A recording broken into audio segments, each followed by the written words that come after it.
தரும் நல் மருந்தே என் இயேசுவே, என் இயேசுவே. ஜீவன் தரும் நல் மருந்தே என் இயேசுவே, என் இயேசுவே. வழியும் சத்தியமும் ஜீவனுமானவர், வழியும் சத்தியமும் ஜீவனுமானவர்.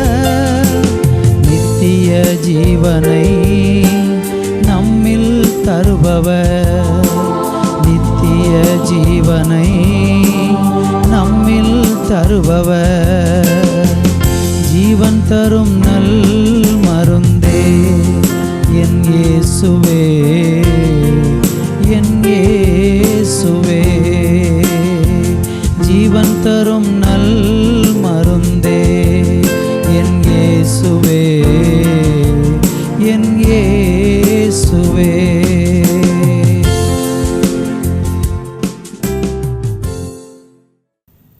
கிறிஸ்துவுக்குள் அன்பான தேவனுடைய பிள்ளைகளே, ஆண்டவராய் இயேசு கிறிஸ்துவின் நாமத்தினாலே உங்களை அன்போடு கூட இந்த நிகழ்ச்சிக்கு வரவேற்கிறேன், வாழ்த்துகிறேன். இந்த நாளிலேயும் கூட நம்ம ஆண்டவருடைய நாமத்தை துதித்து அவருடைய வார்த்தையை இப்பொழுது நம்ம தியானிக்க போகிறோம். இன்றைக்கி நம்ம தியானிப்பதற்கு ஏசாயா எழுதின தீர்க்க தரிசன புஸ்தகத்தில் அதனுடைய 60ஆம் அதிகாரம் 2வது வசனத்தை இன்றைக்கி நம்ம தியானித்து ஆமென் நான் உங்களுக்காக ஜெபிக்க போகிறேன். கர்த்தர் இந்த நாள்லேயும் நம்மோடு கூட பேசுவாராக. வேதம் சொல்லுகிறது, இதோ இருள் பூமியையும் காரிருள் ஜனங்களையும் மூடும், ஆனாலும் உன்மேல் கர்த்தர் உதிப்பார், அவருடைய மகிமை உன்மேல் காணப்படும். வாசித்த இந்த வேத வசனத்தில் ஆண்டவராகிய இயேசு கிறிஸ்து இந்த பூமிக்கு வெளிச்சமாக ஒளியாக வந்ததனுடைய ஒரு முன்குறிப்பான வார்த்தை இந்த வசனத்தில் நம்ம பார்க்கலாம். இதோ இருள் பூமியும் காரிருள் ஜனங்களை மூடும், ஆனாலும் உன்மேல் கர்த்தர் உதிப்பார், அவருடைய மகிமை உன்மேல் காணப்படும் என்று பார்க்கிறோம். இயேசு கிறிஸ்து இந்த பூமிக்கு வரும்போது அவர் தன்னை குறித்து சொல்லும்போது, நான் உலகத்திற்கு வெளிச்சமாக இருக்கிறேன் என்று சொல்லுகிறதை பார்க்கிறோம். இந்த பூமியில் ஆண்டவராகிய இயேசு அல்லது ஆண்டவராகிய தேவன் ஏன் வெளிச்சமாக வர வேண்டும் என்று நம்ம வேதத்தை ஆராய்ந்து பார்த்தால், இந்த பூமி எங்கிலும் ஒரு பயங்கரமான இருள் காணப்படுகிறது. யோவான் சுவிசேஷம் 1ஆம் அதிகாரம் அதனுடைய 9வது வசனம் இப்படி சொல்கிறது, உலகத்தில் வந்து எந்த மனுஷனையும் பிரகாசிப்பிக்கிற ஒளியே அந்த மெய்யான ஒளி. அருமையானவர்களே, இயேசு கிறிஸ்து இந்த உலகத்தில் வெளிச்சமாக வந்திருக்கிறார் என்பதற்கு ஏசாயா முன்கூட்டி சொன்ன ஒரு வேத வசனமாக இந்த வசனம் காணப்படுகிறது. அதில் நீங்கள் படித்தீங்கன்னா 5வது வசனம் சொல்லுகிறது, 4:5 சொல்லுகிறது, அவருக்குள் ஜீவன் இருந்தது, அந்த ஜீவன் மனுஷருக்கு ஒளியாக இருந்தது என்று பார்க்கிறோம். அடுத்த வசனம், அந்த ஒளி இருளிலே பிரகாசிக்கிறது, இருளானது அதை பற்றி கொள்ளவில்லை. இயேசுவை குறித்து இப்படியாக நிறைய வேத வசனங்கள், அவர் இந்த பூமியில் மனித வாழ்க்கையில் வெளிச்சமாக ஒளியாக இருக்கிறார், வெளிச்சத்தை நம்முடைய வாழ்க்கையில் பிரகாசிக்க பண்ணுகிறார், நம்முடைய வாழ்க்கையில் மறைந்திருக்கிறதான இருளை அகற்றி நமக்கு இந்த பூமியில் ஒரு பிரகாசிக்கிற ஒரு வெளிச்சமான வாழ்க்கையை இயேசு நமக்கு தருகிறார் என்பதை இந்த வார்த்தையில் நம்ம ஆராய முடிகிறது. இந்த வார்த்தையை கேட்டுக்கொண்டிருக்கிற என் அன்பு சகோதர சகோதரிகளே, உங்கள் வாழ்க்கையில் இருளின் ஆதிக்கத்தில் நீங்கள் இருக்கிறீர்களா? இருள் உங்களை சூழ்ந்திருக்கிறதா? உங்கள் வாழ்க்கையில் வெளிச்சமே இல்லையா என்பதை ஆராய்ந்து பார்க்கணும். நிறைய பேர் தங்களுடைய வாழ்க்கையில் இருள் இருக்கிறதை உணராமல் வெளிச்சத்தில் இருப்பதாகவே எண்ணிக்கொண்டு இருக்கிறார்கள். இன்றைக்கி பூமியில் பார்த்திங்கன்னா மனுஷர்களை மூடி இருக்கிற ஒரு பெரிய ஆபத்து என்னவென்றால், இருள்தான் மனிதனை இன்றைக்கு பயங்கரமாக மூடி இருக்கிறது. எப்படிப்பட்ட இருள்? அந்த இருள் எப்படியெல்லாம் மனிதனுடைய வாழ்க்கையை பாதிக்கிறது, அந்த இருளிலிருந்து எப்படி ஒரு மனுஷன் விடுதலையாக முடியும், மெய்யாகவே அந்த இருள் என்றால் என்ன என்பதையெல்லாம் இன்றைக்கு நாம் மிக வேகமாக சில காரியங்களை தியானிக்க போகிறோம். வாசித்த வசனத்துக்கு மறுபடியும் திரும்ப வருகிறேன். ஏசாயா 60:2, இதோ இருள் பூமியையும் காரிருள் ஜனங்களையும் மூடும் என்று பைபிள் சொல்லுகிறது. முதல் உலகத்தில் இருள் எப்படி வந்தது, அது எப்பொழுது வந்தது என்று நீங்கள் பார்த்தீங்கன்னா, ஆதியாகம புஸ்தகத்தில் அதனுடைய 1ஆம் அதிகாரம் 2வது வசனத்தை வாசிக்கும்போது அங்கு ஒரு வார்த்தை இப்படியாக எழுதப்பட்டிருக்கிறது, பூமியானது ஒழுங்கின்மையும் வெறுமையுமாய் இருந்தது, ஆழத்தின் மேல் இருள் இருந்தது, தேவ ஆவியானவர் ஜலத்தின் மேல் அசைவாடி கொண்டிருந்தார். வாசித்த வசனத்தை நீங்கள் நன்கு கவனித்து பார்க்க வேண்டும். அங்கே சொல்லப்பட்டிருக்கிறது என்ன, பூமி எப்படி இருக்கிறது, ஆண்டவர் படைச்சிருக்கிறார். 1ஆம் வசனம் சொல்லுகிறது, ஆதியில் தேவன் வானத்தையும் பூமியையும் சிருஷ்டித்தார் என்று சொல்லுகிறது.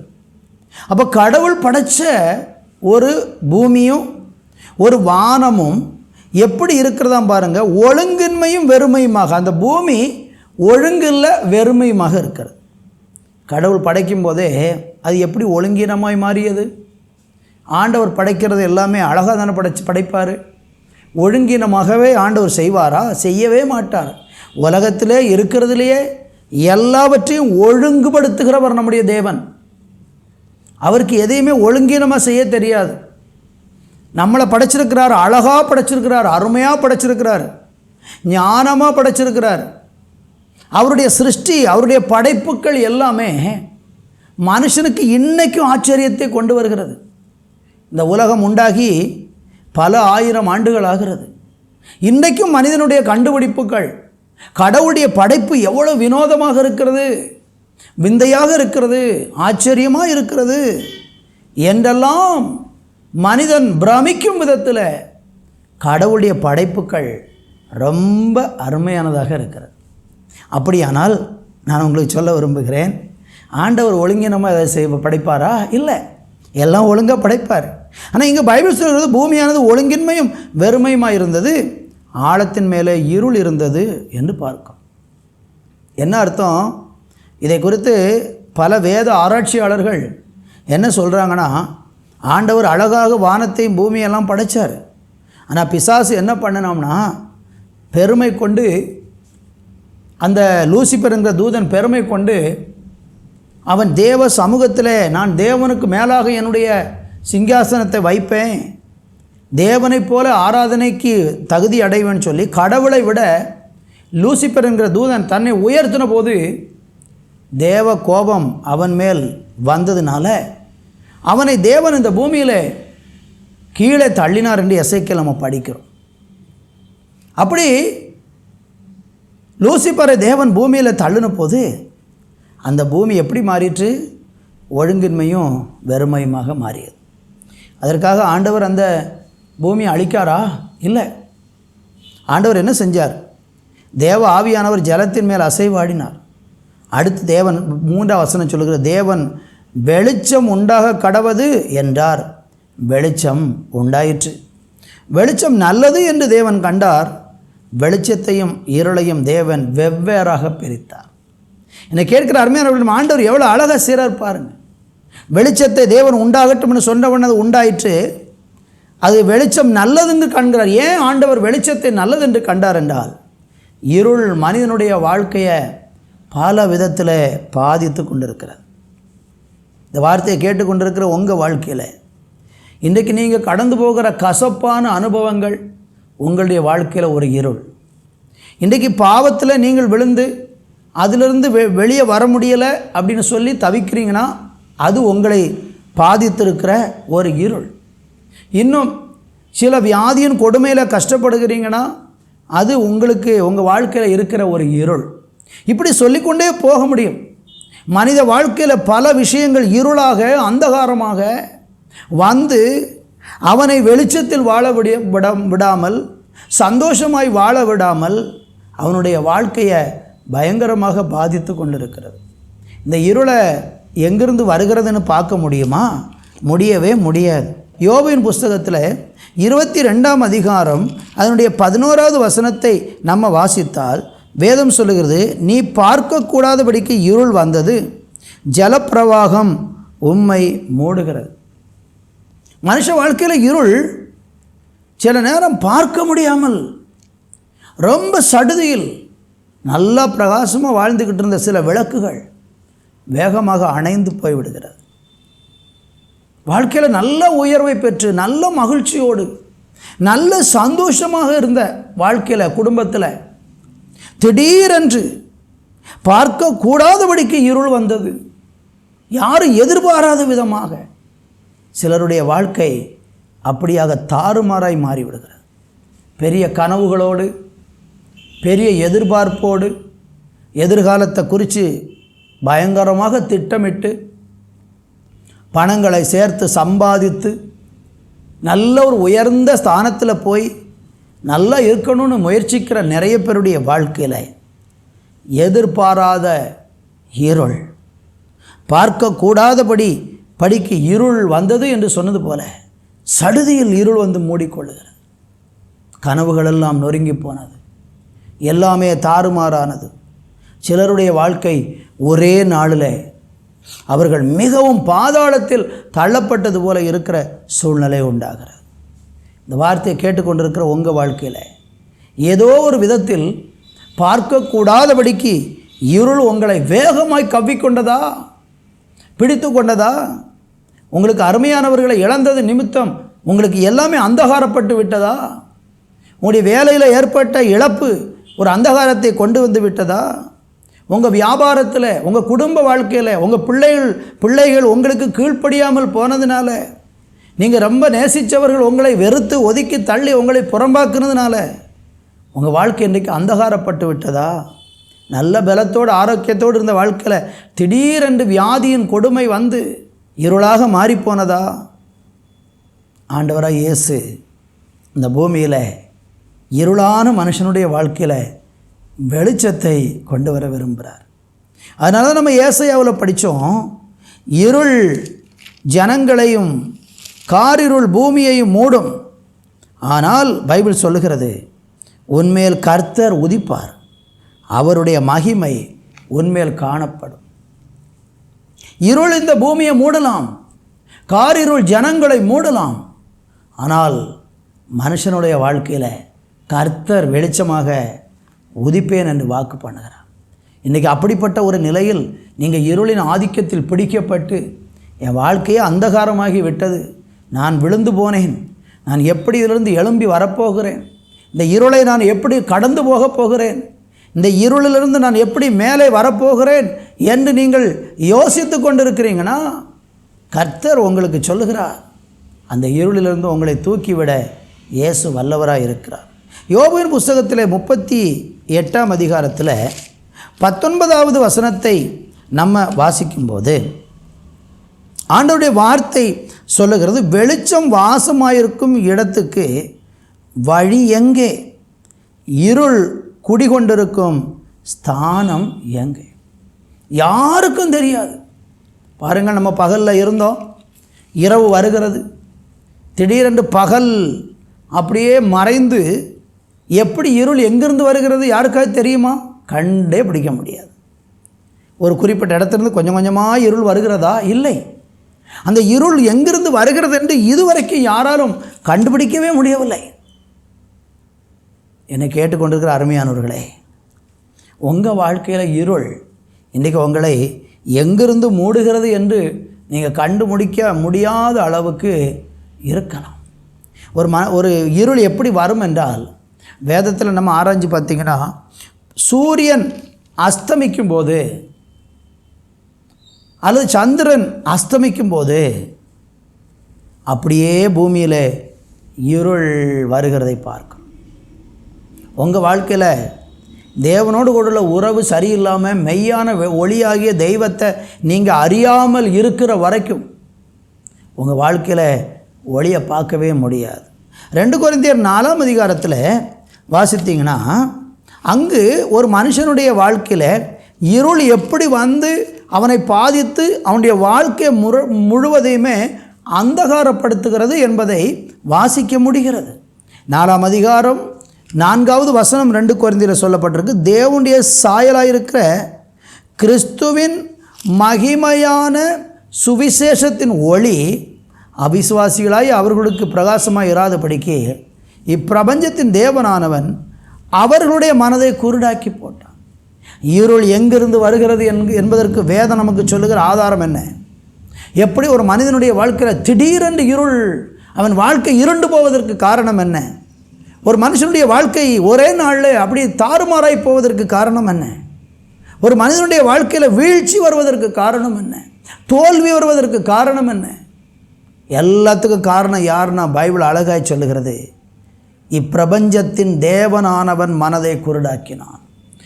இந்த உலகத்துக்குரிய தெய்வம் என்று ஒருவன் இருக்கிறான். இந்த உலகத்தை ஆளுகை செய்து இந்த உலகத்தை அலக்கழித்து ஜனங்களை பாவத்தில் விழ வைத்து உலகத்தை கேட்டிலும் அழிவுலையும் தள்ளுகிறதான ஒருவன் இருக்கிறான். அவனைத்தான் வேதம் பிசாசு என்று சொல்லுகிறது. அவனைத்தான் தேவன் சாத்தான் என்று வேதத்தில் குறிப்பிடப்பட்டிருக்கிறது. அவன்தான் மனுஷ வாழ்க்கையை அந்தகாரப்படுத்தி கொண்டு இருக்கிறான். இருளை விதைக்கிறவன் அவன்தான். அந்தகாரத்தை கொண்டு வருகிறது அவன்தான். மகிழ்ச்சியான வாழ்க்கையை கெடுக்கிறவன் அவன்தான். சந்தோஷமான குடும்ப உறவுகளை சிதறடிக்கிறவன் அவன்தான். பிள்ளைகளை தவறான வழியில் கொண்டு போகிறது அவன்தான். இப்படி உலகத்தில் கேடான தீமையான எல்லா காரியங்களையும் மனித வாழ்க்கையில் இருக்கிற நியாயமான நேர்மையான சந்தோஷங்களை எல்லாம் கெடுக்க பண்ணுகிறவன் பொல்லாத பிசாசு. அவன் இந்த உலகத்தில் சில பொய்யான சந்தோஷத்தை வாக்கு பண்ணுவான். உங்களுக்கு நான் இதை செஞ்சால் அதை தருவேன், அதை பண்ணினா இப்படி சந்தோஷம் இருக்கும், இதில் நீங்கள் இப்படி நடந்தால் உங்களுக்கு இந்த சுகம் கிடைக்கும்னு சொல்லி அவன் மனிதர்களை இன்றைக்கு தவறான தாற்காலிகமான சில சிற்றின்பங்களில் தள்ளி அவனுடைய வாழ்க்கையை அந்தகாரப்படுத்தி விடுகிறான். மதுபானத்துக்கு அடிமைப்படுத்துகிறான், வேசித்தன விபச்சாரத்திற்கு கொண்டு போகிறான், கொலை, திருட்டு, பொய், அநியாயம், வஞ்சிக்கிற காரியங்கள், ஏமாற்றுகிற காரியங்கள், இதில் எல்லாம் மனிதர்களை தள்ளி அவங்க வாழ்க்கையில் அவங்க அறியாமலே அவங்க அதில் ஏதோ ஒரு சந்தோஷம் கிடைக்கிறது, அதில் ஏதோ ஒரு நன்மை கிடைக்கிறது என்று அதில் போகிறாங்க. ஆனால் அவங்க வாழ்க்கையில் கடைசியில் என்ன வருகிறது? அதனுடைய பலனாக அவர்களை இருளிலே கொண்டு போய் தள்ளி விடுகிறான். இந்த வார்த்தையை கேட்டுக்கொண்டிருக்கிற என் அன்பு சகோதர சகோதரிகளே, உங்கள் வாழ்க்கையிலே இன்றைக்கு இருளானது அப்படியே உங்களை மூடிக்கொண்டிருக்கிறதா? இந்த இருளில் கிடந்து நீங்கள் தவித்து கொண்டிருக்கிறீர்களா? வெளியே வர முடியலையே, நான் என்ன செய்ய போகிறேன்னு ஏங்கி கொண்டிருக்கீங்களா? பைபிள் சொல்லுகிறது, உலகத்தில் இருக்கிற இந்த பொல்லாத பிசாசானவன் மனிதனை இருளிலே தள்ளும்போது ஆண்டவராகிய தேவனோ அந்த மனுஷனை ஆமேன் வெளிச்சத்துக்கு நேராக நடத்துகிறார். அதில் 6வது வசனம் சொல்லுகிறது, கவனியுங்கள். இருளிலிருந்து வெளிச்சத்தை பிரகாசிக்க சொன்ன தேவன் இயேசு கிறிஸ்துவின் முகத்தில் உள்ள தமது மகிமையின் அறிவாகிய ஒளியை தோன்ற பண்ணும் பொருட்டு எங்கள் இருதயங்களில் பிரகாசித்தார். உங்கள் வாழ்க்கையில் உள்ள எல்லா இருளும் அந்தகாரமும் விலகி நீங்கள் இந்த உலகத்தில் நல்ல ஒரு பிரகாசமான வெளிச்சமான ஒரு வாழ்க்கை நீங்கள் வாழ வேண்டுமா? உங்கள் வெளிச்சத்தில் அநேகர் நடக்க வேண்டுமா? உங்கள் மூலம் அநேகர் நன்மை பெறணுமா? உங்களை அநேகர் விரும்புகிற விதத்தில் உங்கள் வாழ்க்கை மற்றவர்களுக்கு ஒரு நல்ல எடுத்துக்காட்டாக முன்னுதாரணமாக இருக்கணுமா? மற்றவர்கள் உங்களை புகழணுமா? உங்கள் வாழ்க்கை எல்லாரும் பார்க்கிற விதத்தில் ஒரு சூரிய பிரகாசம் போல பிரகாசிக்கணுமா? அதுக்கு பைபிள் என்ன சொல்லுகிறது? ஸ்தோத்திரம். இயேசு கிறிஸ்துவின் முகத்தில் உள்ள ஆமென் தமது மகிமையின் அறிவாகிய ஒளியை தேவன் தோன்ற பண்ணுகிறபடியினால் நம்ம இருதயத்தில் பிரகாசம் வருகிறது. நான் உங்களை சொல்ல விரும்புகிறேன், உங்கள் இருளை மாற்றுவதற்கு இந்த உலகத்தில் யாராலும் முடியாது. அந்தகாரத்தை மாற்ற யாராலும் முடியாது. இயேசுவாகிய ஒளி, இயேசு கிறிஸ்துவாகிய வெளிச்சம் யாருடைய உள்ளத்தில் வருகிறதோ, யாரெல்லாம் இயேசுவை தன்னுடைய இருதயத்தில் மனப்பூர்வமாக ஏற்றுக்கொள்கிறாங்களோ அவங்க இருதயத்துக்குள்ள இந்த இயேசு கிறிஸ்துடைய ஒளி பிரகாசிக்கிறது. இயேசு கிறிஸ்துடைய ஒளி பிரகாசிக்கிறது. யாரெல்லாம் இயேசுவை என் இருதயத்துக்கு வாரும் என்று கேட்குறாங்களோ அவர் உள்ளே வர அனுமதிக்கும் போது அவன் வாழ்க்கையில் இருக்கிற அந்த இருள் அவனை விட்டு விலகி போகிறது. ஸ்தோத்திரம். 1 சாமுவேலின் புஸ்தகத்தில் 2ஆம் அதிகாரம் 9வது வசனத்தை நீங்கள் வாசித்து பார்த்தீங்கன்னா, அவர் தமது பரிசுத்தவான்களின் பாதங்களை காப்பார், துன்மார்க்கர் இருளிலே மௌனமாவார்கள், பலத்தினால் ஒருவனும் மேற்கொள்வதில்லை. அழகாக இந்த வசனம் பாருங்கள், நம்மளை எச்சரிக்கிறது. துன்மார்க்கர் இருளில் மௌனமாவார்கள். யாருடைய வாழ்க்கையில் இருள் பெரிய ஆதிக்கம் செலுத்தும் தெரியுமா?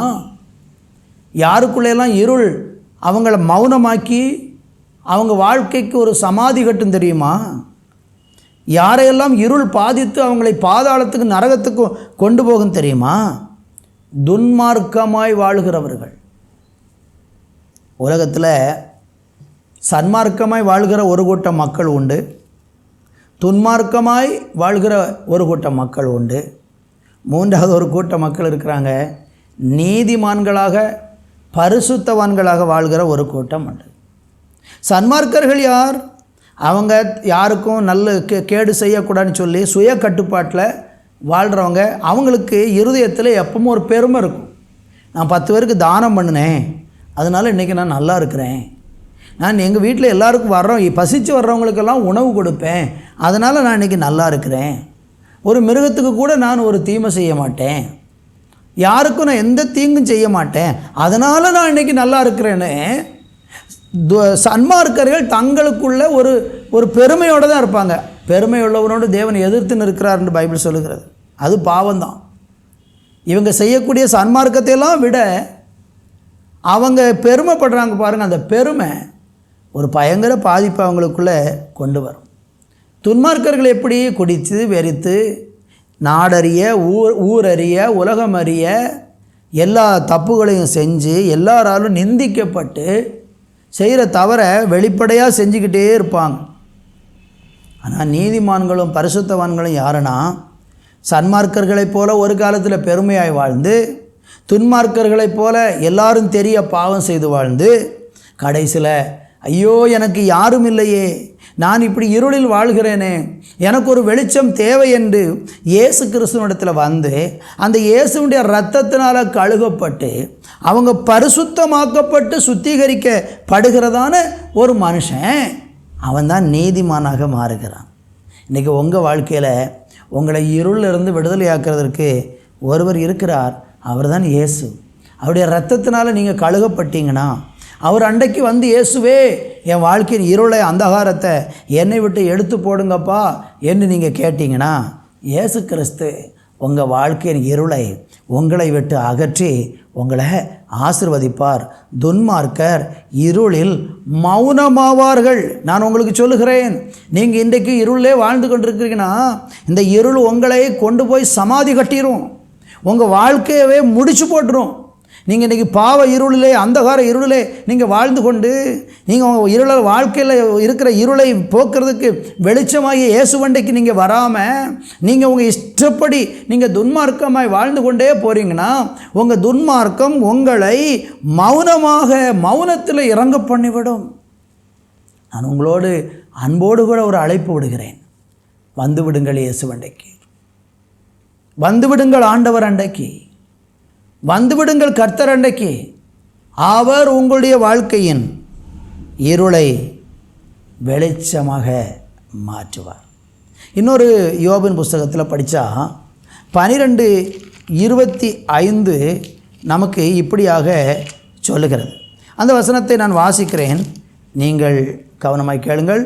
12:25 அவர்கள் வெளிச்சமற்ற இருளிலே தடவி திரிகிறார்கள், வெறித்தவர்களைப் போல அவர்களை தடுமாறி திரிய பண்ணுகிறார்.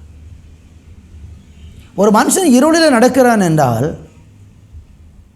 அவன் எப்படி வாழ்வானா? அவன் தடவி திரிகிறான். யார் தடவி தடவி நடக்கிறது? யார்? கண் தெரியாதவர்கள், பார்வையற்றவர்கள் எப்படி நடப்பார்கள்? தடவி திரிவார்கள். அவங்களுக்கு வழி தெரியாது, ஒரு இடத்துக்கு போனோம்னா தடவித்தான் போவாங்க.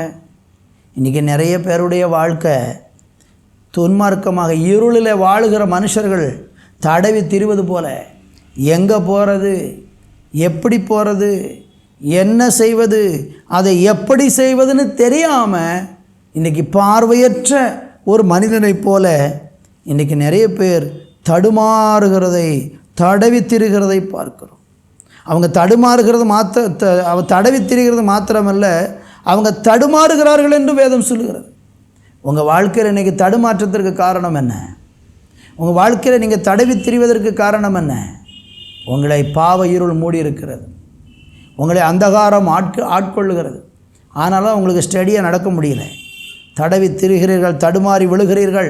இதற்கெல்லாம் காரணம் இருள். இந்த இருளிலிருந்து தேவன் நமக்கு ஸ்தோத்திரம் வெளிச்சத்தை தர விரும்புகிறார். தேவனை ஒரு மனுஷன் நம்பும்போது இந்த இருளையெல்லாம் அவன் ஈஸியாக கடந்து போயிடுவான். சங்கீதம் 23 தாவீது சொல்கிற வார்த்தை நம்ம எல்லாருக்கும் நன்றாக தெரியும். 23ஆம் சங்கீதத்தில் 4வது வசனத்தில் தாவீது சொல்கிறாரு, நான் மரண இருளின் பள்ளத்தாக்கில் நடந்தாலும் பொல்லாப்புக்கு பயப்படேன். தேவரீர் என்னோடு கூட இருக்கிறீர், உமது கோலும் உமது தடியும் என்னை தேற்றும். தாவீது சொல்கிறாரு, நான் இப்போ இருளில் போய்கிட்டு இருக்கிறேன், நான் ஆண்டவருடைய பிள்ளை, ஆண்டவரை ஏற்றுக்கொண்டேன். அவர் சொல்கிறார், கர்த்தரை மேய்ப்பராக இருக்கிறான், தாழ்ச்சி அடையேன் அப்படி சொல்லி கர்த்தரை தன்னுடைய மேய்ப்பராய் கொண்டு தாவீது வாழ்ந்து கொண்டிருக்கிறாரு. ஆனால் அவருடைய வாழ்க்கையில் மரண இருள் வருகிறது. மரணத்துக்கு ரொம்ப சமீபமாய் போகிற அளவுக்கு அவன் வாழ்க்கையில் பிரச்சனை வருகிறது, போராட்டங்கள் வருகிறது. அடுத்த நிமிஷம் பிழைப்பேனா, நாளைக்கு உயிரோடு இருப்பேனா தெரியாது. ஏனென்றால் சவுல் ராஜா இந்த தாவீதை கொல்லுவதற்கு தேடி திரிந்தான். கையிலே பட்டயத்தை வைத்துக்கொண்டு, ஈட்டியை வைத்துக்கொண்டு அவன் எங்கே போனாலும் அவன் பின்னாலே திரிந்து அவனை ஒரே குத்தாக குத்தி கொல்ல வேண்டும் என்று பின்தொடர்ந்து கொண்டே இருந்தான். மரணம் தாவீதை பின்தொடர்ந்து வந்து கொண்டே இருந்தது. ஆனால் அந்த மரண இருளின் பள்ளத்தாக்கில் அவன் நடந்தான். ஆனால் பொல்லாப்புக்கு அவன் பயப்படாமல் இருந்தான். ஏன் தெரியுமா? எனக்கு பின்னால் என்னை மரண இருள் தொடர்ந்து வந்தாலும், மரண இருள் என்னை தொடர்ந்து வந்தாலும் அது என்னை பாதிக்காது. காரணம், தேவரீர் என்னோடு கூட இருக்கிறேன். இந்த தேவன் உங்கள் கூட இருந்தால் எவ்வளோ பெரிய மரண இருள் வந்தாலும், எவ்வளோ பெரிய இருள் உங்களை சூழ்ந்திருந்தாலும் நீங்கள் பயப்பட மாட்டீங்க. காரணம், இருளை அகற்றுகிற ஒரு தெய்வம் இருக்கிறார் என் கூட. என் வாழ்க்கையில் எவ்வளவு இருள் வந்தாலும், எவ்வளோ கஷ்டங்கள், எவ்வளோ பாடுகள், எவ்வளோ பிரச்சனை, எப்படிப்பட்ட காரியங்கள் என் வாழ்க்கையில் வந்தாலும் என் கூட ஒருவர் இருக்கிறார். அவர் என்னை கைவிட மாட்டார். அவர் என்னை ஆசீர்வதிப்பார், என்னை உயர்த்துவார். இதுதான் ஒரு தேவ பிள்ளைக்கு இருக்கிற மிகப்பெரிய நம்பிக்கை. அந்த நம்பிக்கை உங்களுக்கு வேணுமா? அந்த நம்பிக்கையை நீங்கள் பெற்று நீங்களும் மரணத்தை தாண்டி கடந்து தைரியமாக போகணும்னு ஆசைப்படுறீங்களா? ஒன்றே ஒன்று மட்டும் செஞ்சால் போதும். நீங்கள் கர்த்தரண்டைக்கு இன்றைக்கி வந்தீங்கன்னா அவர் உங்கள் வாழ்க்கையில் இந்த இருளை கடந்து செல்வதற்கு கட்டாயம் தேவன் உங்களுக்கு உதவி செய்வார். இன்னொரு பக்தன் சொல்கிறார் பாருங்கள், மீகா 7ஆம் அதிகாரம் 8வது வசனம், என் சத்துருவே எனக்கு விரோதமாய் சந்தோஷப்படாதே, நான் விழுந்தாலும் எழுந்திருப்பேன், நான் இருளிலே உட்கார்ந்தால் கர்த்தர் எனக்கு வெளிச்சமாய் இருப்பார். உலகத்தில் இருக்கிற எல்லா மனுஷனுக்கும் இருள் வரும் பாருங்கள். ராத்திரி வருது, பகல் முடிந்து இரவு வருகிறது. ஒரு சிலருக்கு மட்டும்தான் இரவு வருதா? இல்லை, எல்லா மனிதனுடைய வாழ்க்கையிலையும் ஒரே மாதிரி இருள் வருகிறது. அது விரும்பினாலும் விரும்பாட்டாலும் இருள் எல்லாரையும் அப்படியே சூழ்ந்து கொள்ளுகிறது. சிலர் அந்த இருளிலே கஷ்டப்பட்டுக்கிட்டு இருக்கிறாங்க, சிலர் அந்த இருளிலே வெளிச்சமாக இருக்கிறாங்க. காரணம் என்ன? பைபிள் சொல்லுகிறது, நான் இருளில் உட்கார்ந்தாலும் கர்த்தர் எனக்கு வெளிச்சமாக இருக்கிறார். நான் ஒன்று சொல்கிறேன், ஆண்டவரை ஏற்றுக்கொண்டாலும் ஆண்டவரை ஏற்றுக்கொள்ளாதவங்களுக்கும் எல்லாருக்குமே கஷ்டங்களும் பாடுகளும் வரத்தான் செய்யும். ஆனால் அந்த இருளின் நடுவில் தான் உலகத்தில் பிசாசு வைத்திருக்கிற எல்லா அந்தகாரத்தின் நடுவில் தான் தேவனுடைய பிள்ளைகள் இருக்கிறாங்க. ஆனால் என்ன வித்தியாசம்? மற்றவங்கெல்லாம் நிறைய பேர் இருளிலே மௌனமாக இருக்கும்போது, அநேகர் இருளிலே தடுமாறி திரியும் போது, அநேகர் இருளிலே மூழ்கி போகும்போது,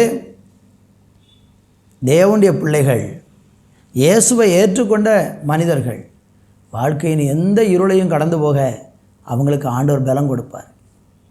இருளிலே உட்கார்ந்தால் கர்த்தர் எனக்கு வெளிச்சமாக இருப்பார். உங்களுக்கு நான் சொல்லிக்கொள்ள விரும்புகிறேன், நீங்கள் இன்றைக்கி இருளில் இருக்கிறீங்கன்னா உங்கள் இருள் மாறும்படிக்கு இயேசு உங்களுக்கு போதுமானவராக உதவி செய்கிறவராக இருக்கிறார். கர்த்தருக்கு மகிமை உண்டாவதாக.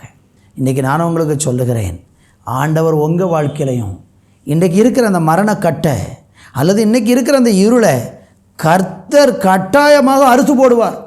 சந்தேகமே இல்லை. இது வேறு யாராலும் செய்ய முடியாது, எந்த மனுஷனாலும் செய்ய முடியாது. கர்த்தரால் மாத்திரம்தான் இதை செய்ய முடியும். இயேசுவால் மாத்திரம்தான் உங்கள் கட்டுகளை அறுக்க முடியும். நீங்கள் எங்கே போனாலும் அந்த கட்டில் இருள்லாம் வாழ்ந்து கொண்டு இருப்பீங்க. ஆனால் இயேசு வண்டைக்கு வந்தால் கர்த்தர் உங்கள் வாழ்க்கையில் வெளிச்சமாய் தருவார். இன்றைக்கி நீங்கள் செய்ய வேண்டியது என்ன? இயேசுவே என் உள்ளத்தில் வாரும், எனக்கு அந்த ஒளி வேணும், நான் இருளிலிருந்து வெளிச்சத்தில் வாழ விரும்புகிறேன். என்ன திடீரென்று என் வாழ்க்கையில் இருள் வந்து என்னை மூடிக்கொள்கிறது, நான் என்ன செய்வதுன்னு தெரியாமல் தவித்து கொண்டு இருக்கிறேன், தயவு செய்து எனக்கு உதவி செய்யுங்கப்பா என்று சொல்லி இன்றைக்கு நீங்கள் தேவன் அண்டையிலே வந்து, இயேசுவே எனக்கு நன்மை செய்யும், என் இருளை என்னை விட்டு அகற்றி போடும் அப்பா என்று நீங்கள் கேட்டிங்கன்னா நிச்சயமாக இயேசு உங்கள் இருளை உங்கள் வாழ்க்கையை விட்டு அகற்றி உங்களுக்கு வெளிச்சத்தை தந்து ஆசீர்வதிக்க போகிறாரு. நான் ஜெபிக்கிற நேரம் விசுவாசத்தோடு நீங்களும் ஜெபம் பண்ணுங்கள். நீங்கள் எங்கே இருந்தாலும், தொலைக்காட்சியில் பார்த்து கொண்டு இருக்கலாம், நேரலையில் பார்க்கலாம், சோஷியல் மீடியாவில் பார்த்தாலும், நீங்கள் எந்த சூழ்நிலை இருந்தாலும், இயேசுவை என் இருளை மாற்றுங்கப்பா, இனி எத்தனை காலம் நான் அந்த இருளில் வாழ்வேன், எனக்கு வெளிச்சம் வேண்டும் என்று கேளுங்கள். கர்த்தர் உங்களுக்கு நன்மை செய்வார்.